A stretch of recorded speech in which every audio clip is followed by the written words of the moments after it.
The morning light crept through the curtains, casting a warm glow across the room, yet the chill in my heart remained unfazed. As I sat on the edge of our bed, watching Clara's chest rise and fall with each breath, a sense of guilt washed over me. It had been a year since the accident, a year since the ice claimed her mobility and, in many ways, our shared dreams. The doctors had spoken in hushed tones, their faces etched with pity, but it was the unspoken words that haunted me the most. Clara, my wife of 20 years, the woman who had stood by me through every high and low, was now trapped in a body that refused to obey her commands. I rose, my movements mechanical as I prepared for another day at the office. The mirror reflected a man I'd barely recognized, lines of worry etched deeper than they had any right to be, eyes that held a storm of emotions. I turned away, unable to face the stranger before me. Our home, once filled with laughter and warmth, now echoed with the silence of unspoken fears and buried resentments. The financial strain of Clara's medical bills had taken its toll, leaving us teetering on the brink of ruin. I had made choices, difficult ones, selling our house being the latest in a series of desperate attempts to keep us afloat. But there was another choice, one that weighed heavily on my conscience, a secret that threatened to consume me from the inside out. Vivian. Her name was a whisper in my mind, a siren's call that I had been powerless to resist. Vivian, with her carefree laughter and eyes that promised escape from the prison my life had become. Our affair, once a clandestine adventure, had morphed into a lifeline, a means of survival in a sea of despair. Yet, as I slipped my wedding ring back onto my finger, a symbol of vows now tainted by betrayal, I couldn't help but wonder, was survival worth the cost? The drive to work was a blur, the city passing by in a haze of indifference. My thoughts were a tumultuous sea, crashing against the shores of my resolve. Clara's condition, the sale of our house, my affair with Vivian, each a chain that bound me to a fate I had never envisioned. As I sat in my cubicle, surrounded by the mundane trappings of corporate life, a realization dawned on me. I was at a crossroads, each path leading to its own form of damnation. To stay with Clara meant facing a lifetime of guilt and financial ruin, a testament to the vows I had once made with a heart full of hope. To leave with Vivian meant embracing a future built on lies and deceit, turning my back on the woman who had given me everything. The weight of my choices bore down on me, a relentless force that threatened to shatter the fragile facade I had constructed. I knew that no matter what path I chose, the consequences would be mine to bear. But as the day wore on, one truth became painfully clear. I was a man lost at sea, clinging to the wreckage of my life, searching for a beacon of hope in the darkness. And so, as the sun dipped below the horizon, painting the sky with hues of orange and pink, I made a decision. It was time to face the consequences of my actions, to confront the storm I had wrought. For better or worse, my choices would define the course of my life. And in that moment of clarity, I understood that the true measure of a man was not in the mistakes he made, but in how he chose to rectify them.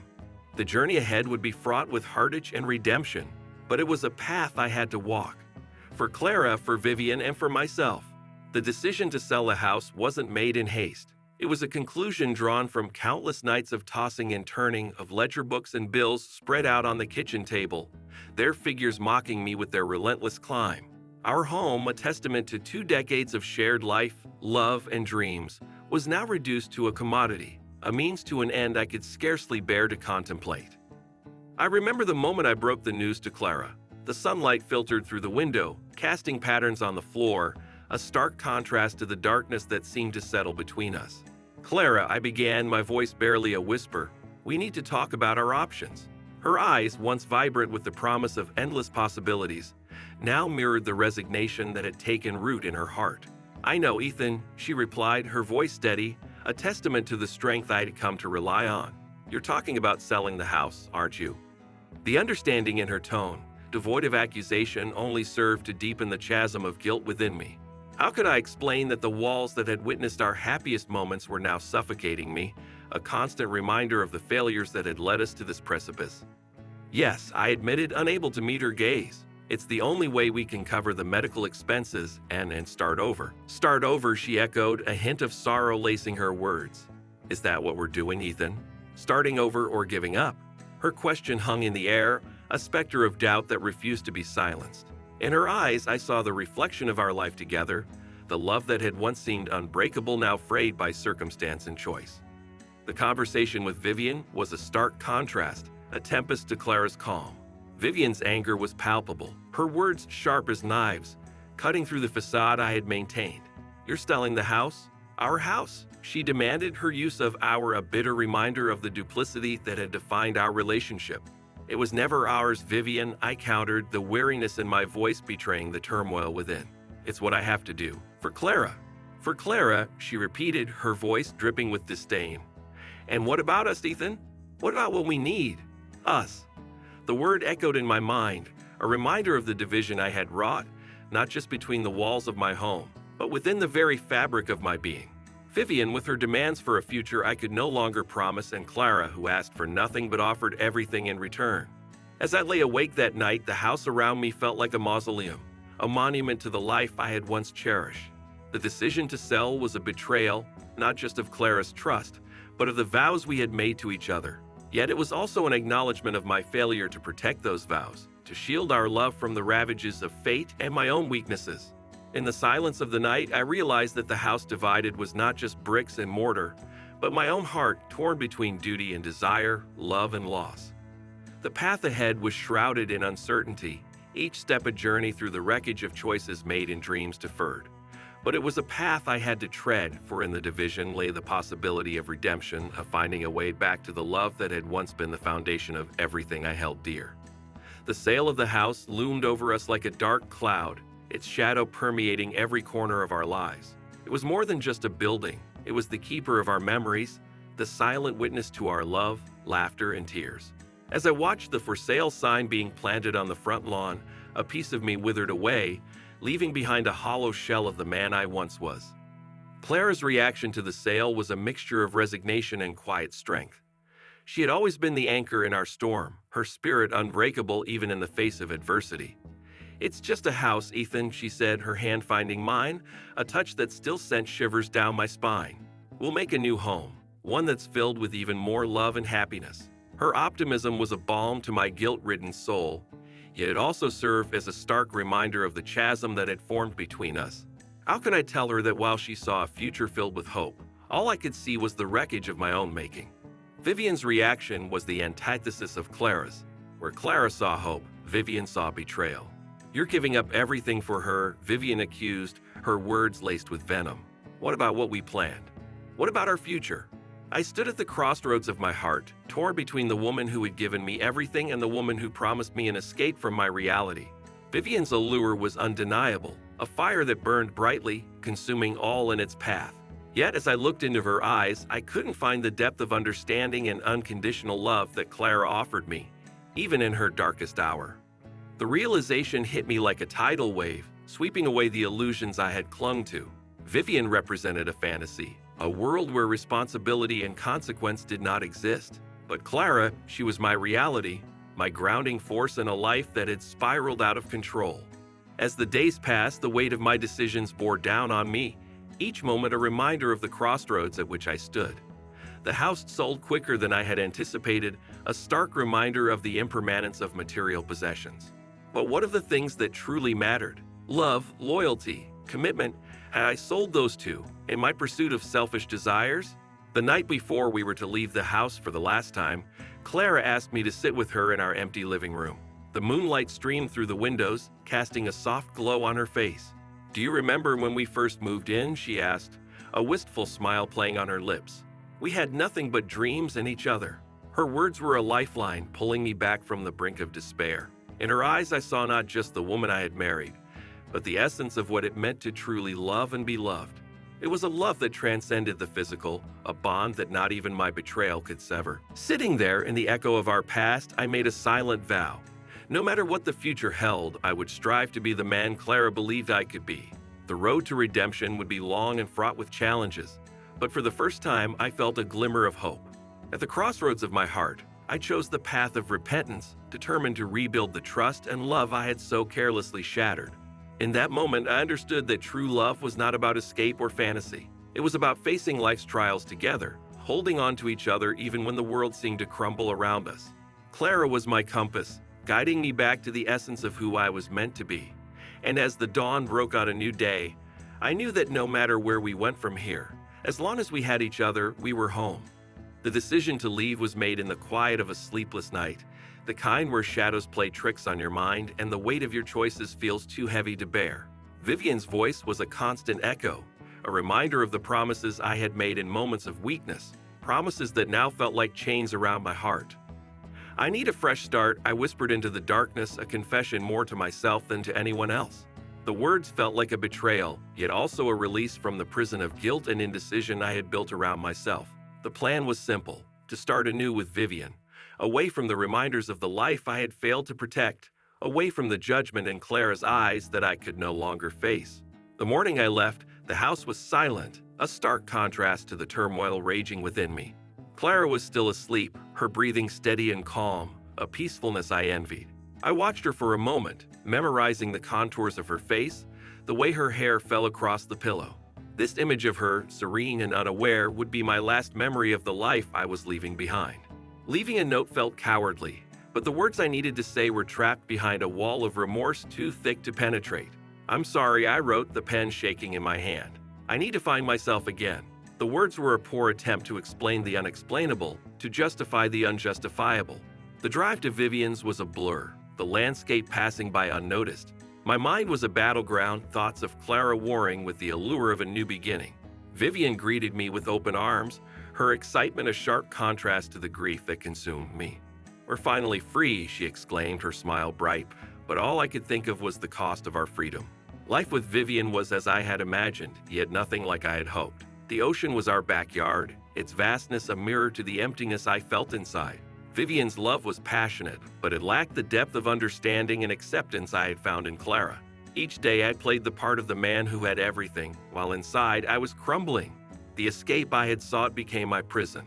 Vivian's world was one of surface pleasures and fleeting joys, a stark contrast to the life of substance I had shared with Clara. I realized too late that in my quest for freedom, I had shackled myself to a mirage, a fantasy that could never sustain the soul. Nights were the hardest, the silence amplifying the echoes of my choices. I missed Clara's quiet strength, her ability to find hope in the darkest of times. I missed the certainty of her love, a beacon that had guided me through the storms of life. In leaving her, I had lost more than a partner, I had lost a part of myself. As months turned into years, the initial thrill of my new life with Vivian faded, leaving behind a residue of regret and longing. The realization dawned on me with the force of a breaking wave. I had not escaped my past, I had abandoned my future. Sitting on the beach one evening, watching the sun dip below the horizon, I understood the true nature of escape. It wasn't about running away from your problems or seeking solace in the arms of another. It was about facing your demons, confronting the pain you've caused, and finding a way to make amends. In that moment of clarity, I knew what I had to do. It was time to face the consequences of my actions, to return to the life I had left behind, not to reclaim it, but to atone for the hurt I had caused. The journey back would be the hardest I had ever undertaken, but it was a path I was now ready to walk. The escape had ended. The quest for redemption was about to begin. Years had passed since I made the decision that altered the course of our lives irreversibly. The ocean, once a symbol of freedom and new beginnings, had become a constant reminder of the isolation I felt. Vivian and I had built a life together, yet the foundation was shaky, constructed on the ruins of my past mistakes. The laughter that once filled our home could not drown out the whispers of my conscience, reminding me of the love and loyalty I had forsaken. One ordinary afternoon, as I walked along the beach, lost in thought, my phone rang. The screen displayed a number I hadn't seen in years, yet one I could never forget. My heart raced as I answered, "Hello?" "Ethan, it's me," came the voice, a voice that once was the soundtrack of my life. Clara. Her voice was calm, yet it carried an undercurrent of strength and resolve that was new. "Clara," I breathed, a myriad of emotions flooding through me. "How are you? How did you find me?" "There's something you need to know," she said, skipping pleasantries, her tone serious yet not unkind. "I've learned to walk again, Ethan. After all these years, after all the doctors said it was impossible, I've done it." Her words struck me like a lightning bolt, electrifying and unexpected. That's incredible, Clara," I stammered, the news igniting a flicker of joy in the desolation of my heart. "I'm so happy for you." There was a pause, a breath, a moment of silence that spoke volumes. "I wanted you to hear it from me," she continued. "Not because I want you back, but because I thought you should know that I've moved on. I've built a life for myself, Ethan, a life that's full of purpose and happiness." The news of Clara's recovery and her ability to move forward without me was a bittersweet pill to swallow. Pride in her achievements mixed with the sharp sting of regret for not being there to witness her triumphs.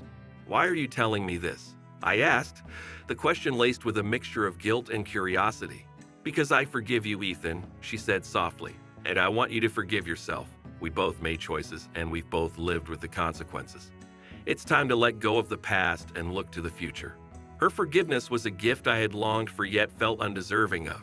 Clara, in her infinite grace, had offered me a chance at redemption, not through her acceptance, but by encouraging me to find peace within myself. As we ended the call, a sense of clarity washed over me. Clara's journey, her resilience, and her forgiveness were the turning tide I needed to confront my own life's choices. She had found strength in adversity, hope in despair, and had emerged not just intact but stronger and more vibrant than before. The realization that Clara had built a fulfilling life without me was both a relief and a catalyst for introspection. It forced me to acknowledge the void I had been trying to fill with distractions and denials. The life I had chosen with Vivian, while filled with moments of happiness, was a testament to my inability to face the consequences of my actions. Sitting on the shore, watching the waves crash and retreat, I understood that my journey was not over. Clara had found her path to healing and fulfillment, and now it was time for me to find mine. The turning tide Clara spoke of was not just her recovery, but the shift in my own heart, a realization that true redemption lay in facing my past, making amends, and forging a new path forward. The decision to return, to face the life I had left behind, was no longer driven by a desire to reclaim what was lost, but by a need to confront the truth of my actions and seek forgiveness, not just from those I had hurt, but from myself. The tide had turned, and with it, my resolve to embark on a journey of redemption, no matter where it would lead. The journey back was a pilgrimage through the landscape of my own making, each mile a testament to the choices that had led me away from everything I once held dear. The decision to return had been made in the solitude of introspection, a resolve forged in the crucible of Clara's forgiveness and the realization of my own need for redemption.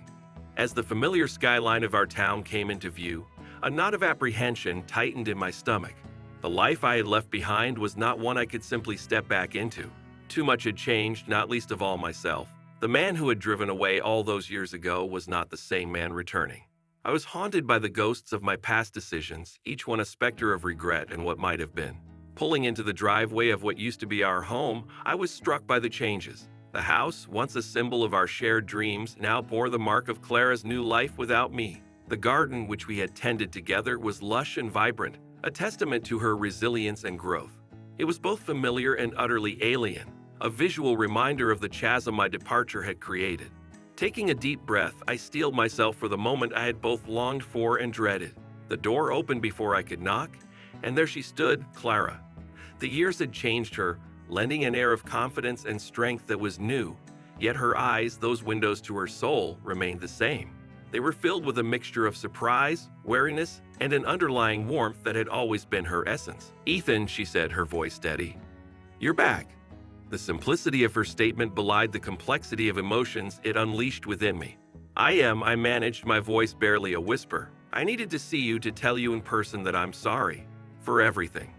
Clara nodded, a silent acknowledgement of the weight of my words. "I know," she replied. "I meant what I said on the phone. I've forgiven you, Ethan. But forgiveness doesn't erase the past. It doesn't undo the hurt or the years lost." Her words were a gentle rebuke, a reminder of the irrevocable nature of my actions. "I understand," I said, the admission a shard of pain in my heart. "I don't expect anything, Clara.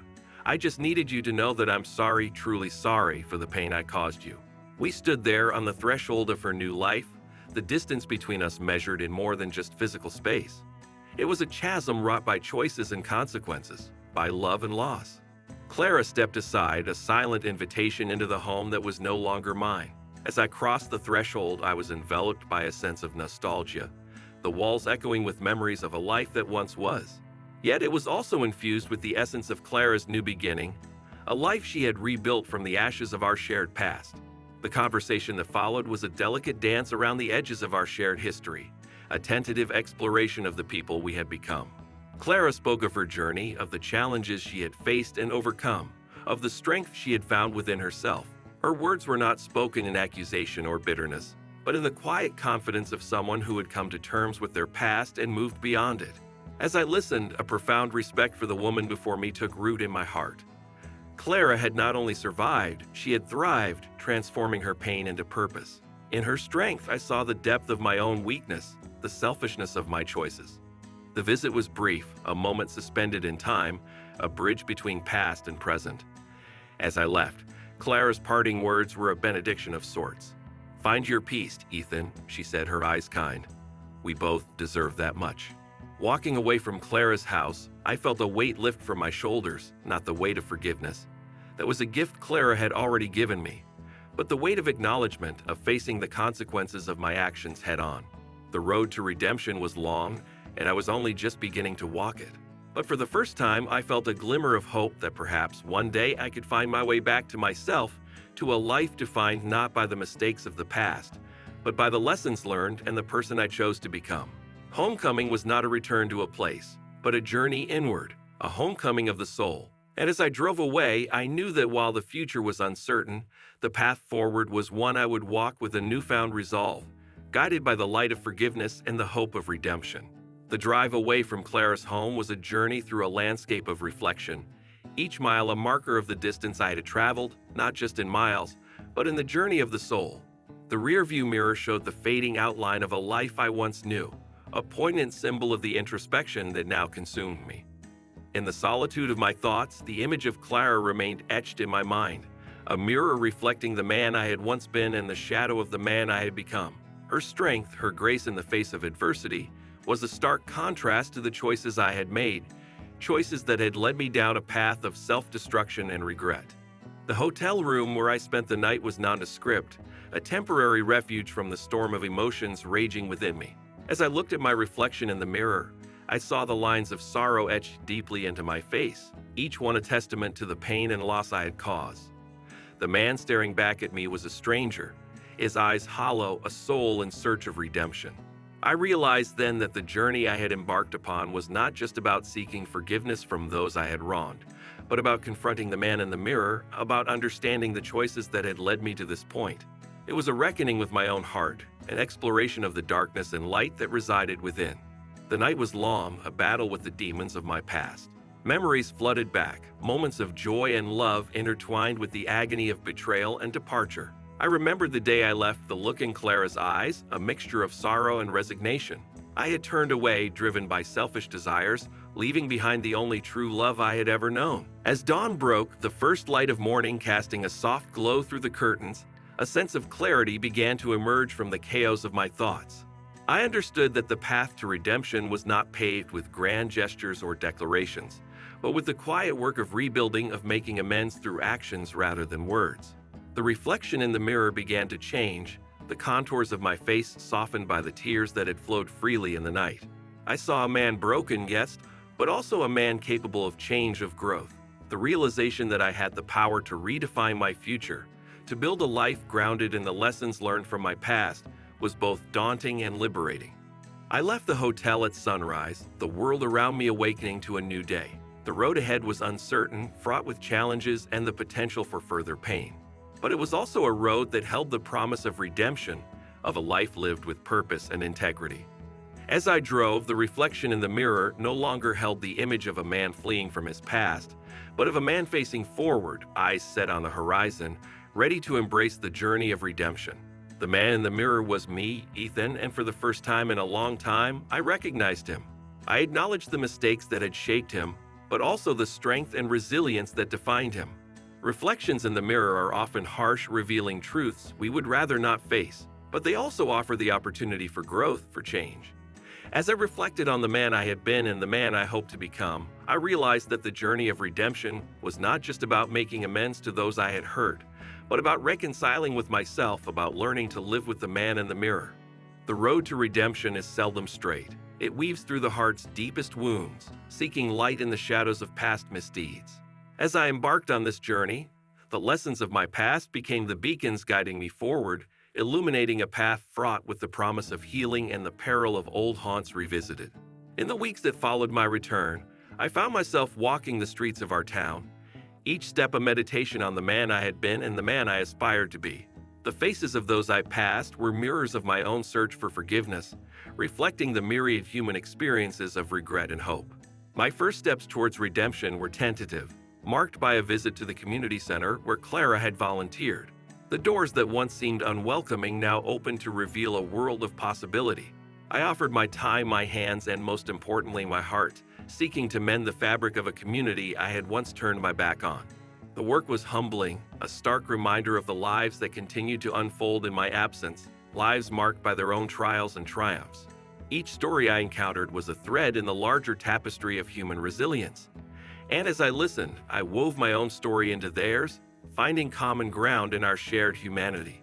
As the days turned into weeks, my efforts to make amends extended beyond the confines of the community center. I reached out to old friends, to those I had hurt or neglected, offering apologies not through words, but through actions that spoke of a genuine desire for reconciliation. Some doors remained closed, the wounds too deep to heal, a sobering reminder of the cost of my choices. Yet in the faces of those who welcomed me back, I found forgiveness, a gift as healing for them as it was for me. The most profound moments of redemption, however, came in the quiet solitude of my own reflection. I had embarked on this journey believing that redemption lay in the forgiveness of others, but I discovered that the most challenging forgiveness was that which I had to grant myself. The man in the mirror, once a stranger marked by guilt and regret, began to transform, his features softened by the grace of self-forgiveness. This journey of redemption was not a journey back to Clara, nor was it a quest for her approval. It was a pilgrimage towards understanding, towards the acceptance of my imperfections and the recognition of my capacity for change. Clara had set me on this path, not by her words, but by her example, by living her truth with courage and dignity. As the seasons changed, so too did the landscape of my heart.